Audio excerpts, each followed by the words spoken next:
Yes, ini dia game kedua kita di Erangel kali ini. Arah pesawat tampaknya cukup pelit di bagian sisi kiri dari Erangel. Dari bagian Very Pier sampai menuju ke bagian shooting range Severin dan sekitarnya. Kita bakal lihat apakah akan ada pertempuran yang terjadi di SMB. Dengan arah pesawat seperti ini, Lipovka, Milta Power, tentu juga Stalber Kameshki agak sulit dijangkau. Ternyata ada sebuah pertukaran yang tidak kita duga-duga. Iya, tapi GPX ini enggak. Mereka Stalber lewati dan ternyata zona kali ini menuju ke bagian kiri bawah. Harus ini sangat menguntungkan juga bagi tim GD dan Gatka tidak ada Enkins, kosong.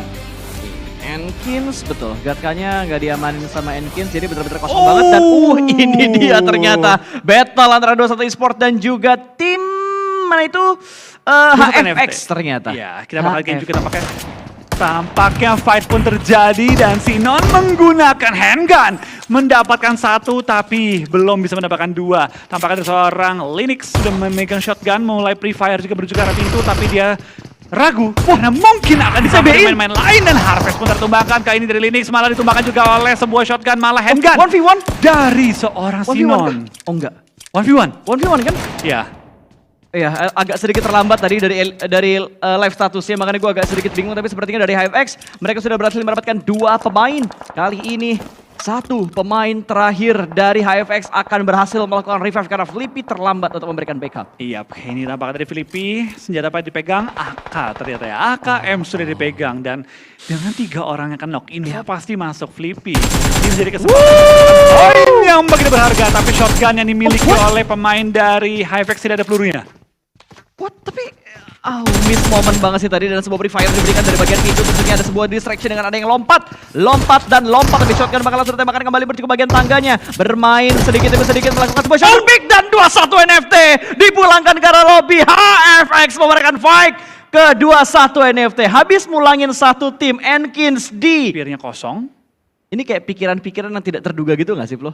Padahal BNW, biasanya pas, kalau Gatka kosong, mereka kan ngisi Gatka. Tapi ini di luar kebiasaan mereka gitu. Dan Betul. bentroknya sama Poin. Dan Poin malah yang rugi karena mereka sudah kehilangan satu anggota mereka. Lapar sudah tumbang, butuh diselamatkan. Dan kali ini Alpha bakal membackup dari bagian belakang sebuah batu. Tapi ada distraction atau ada gangguan dari bagian sebelah kanan tadi. Belum terdeteksi, belum tertembakkan. Dan pantauan Sniper Tower tidak akan ada lepas-lepasnya dari tim BNW tadi. Gue cinta banget awal season. Iya. Gue cinta banget awal sebuah season karena fight-fight seperti ini nggak mungkin kita lihat di akhir dari musimnya Pasta. What? Miss the shot tadi. Satu tumbang dari BNW dan sekarang Alpha unggul. Dia udah mendapatkan sebuah cicilan HP menuju ke arah tim BNW. Kali ini bersembunyi di balik sebuah pohon bermain India tapi masih belum bisa mendapatkan hasil. Dan ternyata Barir malah yang berhasil mendapatkan Alpha. 2 tumbang dari tim Void dan 1 sedang diselamatkan di bagian belakang. Tapi kali ini 1 orang bakal maju lagi ke depan sana. Maxus dengan DPS-nya kali ini. Battle DPS lagi, bro. Iya, tampaknya shotgun kembali menjadi populer banget. Dan kata siapa shotgun cuma bisa perang jarak dekat karena jarak tersebut pun masih sangat efektif untuk DPS dan Maxius. Kali ini langsung mendapatkan 2 pemain dari BNW, Gio dan juga Jaws harus menghadapi 4 pemain dari tim Void. Apakah Jaws bisa melahap lawannya? Oke, nggak ada habisnya. Ini yang gue suka, point system baru, galaknya pun lebih galak kali ini. Dari seorang Ambo nih mulai mengejar lawannya, mulai mencari lawannya juga tapi sudah dilakukan juga oleh seorang Leon. Dia lihat kan? Belum melihat target, ada mineral mendapatkan target menggunakan S11K tapi dia pun nggak bertahan lebih lama lagi. KG menjadi huru-hara untuk tim HFX. Kalian hanya menyisakan 1 pemain di bagian tangan dan berhasil mendapatkan 1. Masih bermain dengan F12K-nya yang ingin mendapatkan kedua tapi celahnya terlalu sempit dan harus menghadapi 2 pemain. Dari tim Kagendra, 1 orang lagi kembali lagi masuk ke bagian dalam sana. Masih belum mengincar ke arah tangga karena celahnya terlalu sempit dan terlalu berbahaya dan akan menghadapi 1 S12K dari arah yang cukup sempit. Bermain ke arah lantai 2 tapi ada granat yang dilemparkan.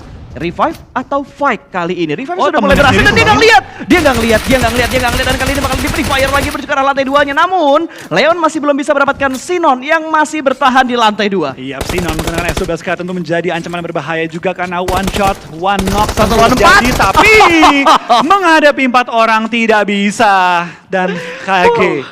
Smart timing, smart move langsung jegal 2 tim sekaligus. Ya, dan dari tadi gue ngelihat nahan tembakan banget. Mereka cuma ngezoning out tim-tim yang berusaha ngedeket ke arah kompon mereka. Ya, itu memang sebuah teknik yang mereka tuh lebih mengutamakan safety ketimbang dengan poin-poin. Tapi tentu kita bakal dari BTR, mereka pun punya posisi yang cukup enak, tapi mereka harus terlebih dahulu meng-gatekeep Aura yang tentu juga berisikan satu mantan pemain dari Bigetron. Ya betul, sudah mulai dipantau tadi. Dan sepertinya poin akhirnya terpick off kembali. Kali ini bukan dari tim RRQ, melainkan dari tim Alter Ego, di mana Potato lock angle-nya benar-benar ke bagian bibir pantai. Ya, ini dari AE nggak akan gerak sebelum zona mulai menyentuh mereka. Sepakat dan harusnya itu yang bakal mereka lakukan karena sejauh ini posisi mereka masih enak. Jadi buat apa berpindah duluan kalau misalkan kompon mereka masih masuk? Kecuali next circle zonanya keluar dari kompon mereka, baru mereka bakal face rotation menurut gue untuk ambil satu area checkpoint yang lebih bagus di bagian circle berikutnya. Oke, BTR pun diberikan ujian juga kali ini, dimana kita bakal lihat tadi Aura mulai nge-press ke arah mereka, mulai mendekat ke arah mereka. Tapi dari Aura pun harus berhati-hati nih Basta, karena di sekeliling mereka sudah beberapa tim yang mendekat dan bisa membuka angle ke arah mereka. Ya, dan ini lagi-lagi ketemuan sama mantan ya. Yuhai sudah mulai memasak sebuah granat, Genfos juga memasak sebuah granat, bakal dilemparkan menuju ke arah smoke-nya. Sementara ada satu pemain dari Satar yang nge-split ke bagian kanan, mengantisipasi adanya flank yang dilakukan oleh tim Aura. Tentunya dari kali ini mereka bakal battle utility. Belum ada yang ter-takedown, tapi tiba-tiba satu pemain dari Aura takedown-nya berhasil dari tim Bigetron. Yuhai berhasil mendapatkan satu, terus smoke yang sangat brilian dari seorang Yuhai tadi. Yuhai nggak pegang granat, sayang sekali dia nggak bisa nge-pressure, hanya bisa meminta bantuan dari Satar yang langsung meng-end Rosesi kali ini. Tapi Satar tanpa berlama-lama pun langsung ditekan oleh seorang Mercy kali ini, dan dari seorang Genfos bakal nge-push menuju ke arah lawan yang menggunakan Uzi yang sayang sekali hanya mencicil nyawa dari pemain-pemain lawannya. Yuhai juga tumbang, ternyata tembakan dari Genfos menumbangkan satu anggota lagi dari tim Bigetron. Kali ini Ryzen akan battle bersama dengan Genfos, kali ini battle. Aduh, itu backupnya datang dari bagian belakang. Sayang banget Genfosnya tumbang, kali ini Aura hanya menyisakan satu pemain terakhir mereka. Hans Forge bakal menjadi pilar penting untuk Aura kali ini, dan sudah rata. Aura apinya dipadamkan oleh Bigetron Villains. Siap dari Bigetron, tampaknya mantan tidak menyakiti lagi. Yap. Sudah dipulangkan ke arah lobby dan Bigetron menguasai sisi kiri dari circle saat ini. Yes, the one and only team yang ada di bagian barat berarti hanya Bigetron saja saat ini. Dan poin tuh satunya saja, tapi di bagian lain lagi DU. Satu pemain mereka tumbang, ada Leon tadi yang berhasil mendapatkan satu anggota dari tim DU. Tapi Nux sudah mulai memasak sebuah granat, bakal dilemparkan ke bagian celah-celah jendelanya, akan segera meletup balon hijau, tapi hanya splash damage yang diterima oleh seorang Leon. Iya, kita bakal dari seorang Ucup pun harus coba untuk memberikan backup terhadap seorang Nux yang coba mengincar lawannya. Leon diincar, tapi ternyata kembang api meletus depan dari seorang Leon saat ini. Zona pun sudah menutup, yang berarti zona kelima akan pop up. Kemana kan zona akan pop up, peluru pun connect, dan BTR lagi dan lagi. Ya, join the fight. Mereka menjadi pelakor, menjadi satu posisi yang blind spot untuk tim-tim lain. Sementara Glue kembali lagi melakukan regroup untuk menyelamatkan rekan-rekannya juga. DU pusing 7 keliling nih. Ini udah pusing banget. Belakang mereka BTR, depan mereka Glue. Yap, ini PR banget sih kejepit. Ini Glue abis-abisan kejepit, DU abis-abisan kejepit, dan ya beberapa tim lain juga harus maju kembali menuju ke arah circle yang banting ke arah kanan. AE yang enak banget nih Mas. Ya, AE nggak usah kemana-mana. Betul, AE udah di posisi itu aja, bermain di bagian pinggiran circle-nya dulu, dan saat ini bakal ada GD bertemu dengan tim KG di mana memperebutkan bagian bukit yang ada di sekitar Primords. Oke, kita bakal juga nampakkan dari seorang Ambone. Nggak kepancing loh. Masih bertahan, masih bersabar, masih nge-hold di posisi dia dan berharap tidak ketahuan. Tapi Ambone tampaknya sudah kelihatan juga, dia pun berdiri menembak ke arah Chang, mendapatkan targetnya. Dan kita bakal dari seorang Moskow langsung memberikan backup itu terhadap Ambone yang mulai nge-push ke arah tim Genesis Dogma, mantan juara kita, juara bertahan kita. Ya bahkan. betul, atau bisa dibilang kayak satu-satunya tim yang sudah mendapatkan 2 kali trofi untuk di PMPL Indonesia. Namun Chang sudah dipulangkan karena lobby Moskow tadi yang menjadi eksekutornya. Satu orang lagi masih bersembunyi di balik kepada Sia. Masih bisa ternyata dia mendapatkan satu, tapi mobilnya sudah mulai berantem, maka ditembak begitu aja dan tumbang kembali satu anggota dari GD. Herling juga berhasil diamankan oleh tim KG. 3 pemain dari GD dirontokkan begitu saja tanpa adanya perlawanan ketat dilakukan oleh GD. Bahkan kali ini last man-nya dipaksa cabut ngacir dari bagian Primords. Iya, GD pun diacak-acak zona yang harusnya jadi milik mereka. Kali ini malah membuat mereka harus pulang ke arah lobby. Kedua anggota ini atau 2 pemain ini dari tim DU berhasil melakukan regroup. Wah, ditabrak. Bos, satu orang bakal langsung turun dari bagian Dacia-nya. Ada backup dari bagian high ground. Kini juga kita menembak. Pusing 7 keliling kali ini dari 2 pemain DU, dan mobil yang diledakkan begitu pintar. Permainan dari Glue untuk memulangkan Dewa ke arah lobby. Aktif lagi mencari celah untuk masuk ke dalam circle, tapi tiba-tiba menuju ke arah Bigetron. Satu tumbang dari Bigetron, dan kali ini Satar menerima tapping dari tim RRQ. Asa hampir saja mendapatkan Satar, korban kedua yang bisa mereka dapatkan, tapi di arah belakang Pikmi juga terspot oleh Asa. Sebuah pengintaian yang begitu detail dilakukan oleh tim RRQ saat ini dengan 2 player mereka yang tersisa. Iya, mereka pun kali ini bertahan di bawahnya tim KG, menggunakan KG sebagai penjaga mereka. Betul. sebagai penjaga mereka saat ini. AE dengan 3 pemain yang masih cukup sehat Wah, juga join the menembus fight ke arah AE-nya. lawan. Pinky pun di take down oleh Stickly.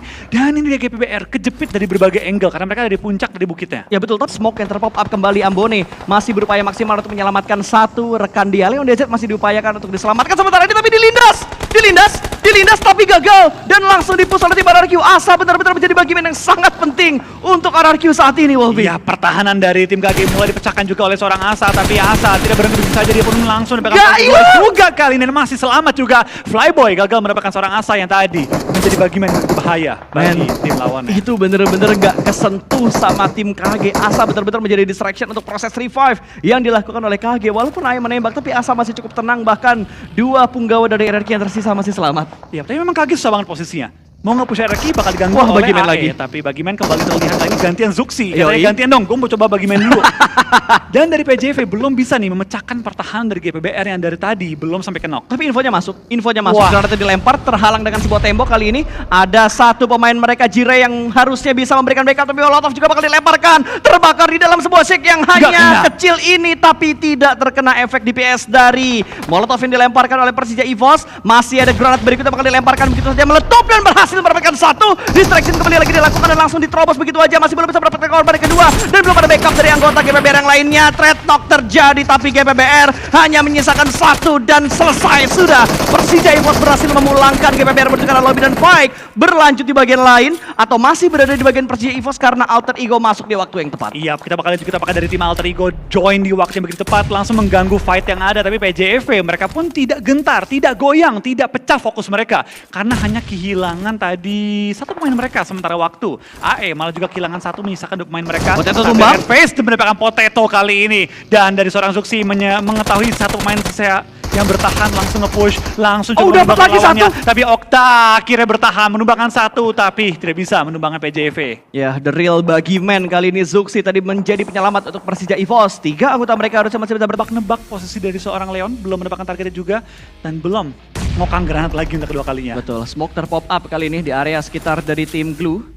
Belum ada upaya push commit yang dilakukan oleh Pikmi tentunya. Mereka benar-benar terkalkulasi banget untuk nge-push, untuk melakukan setupnya. Sorry, bukan push ya, karena dua-dua sekarang split yang mereka lakukan. Iya, tapi memang dari tim Glue, mereka nggak bisa berdiri. Sekali berdiri ketahuan dari belakang. Betul, ada Persija EVOS. Ya, sehingga mereka dalam posisi yang cukup sulit. Mau nggak mau mereka harus pecahin pertahanan dari Pikmi terlebih dahulu.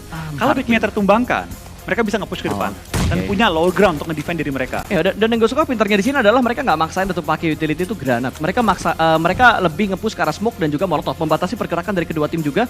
Dari Pikmi membatasi dengan smoke, membutakan vision dari arah tim Glue-nya, tapi Glue juga pintar supaya Pikmi-nya nggak nge-push dengan smoke yang udah mereka setup. Mereka kasih molotov di bagian smoke-nya. Tapi lihat dari Pikmi, mereka tahu bahwa musuh nggak masuk ke zona. Mereka nggak mau nge-push. Tugasnya mereka berkat elimnya mereka tinggi banget. Ini mau nggak WCD juga kayak KG nomor 1 deh. Secara poin ronde kali ini ya. Betul. Karena poin elim mereka udah gila banget, dan Red Face juga berhasil nge-spot satu anggota dari tim KG. Satu orang lagi kelihatan di balik sebuah pohon, bakal langsung digerebek sama 2 pemain, dan Pikmi juga ikutan menembak, dan akhirnya Pikmi lah yang berhasil mendapatkan winner chicken dinner di game yang kedua.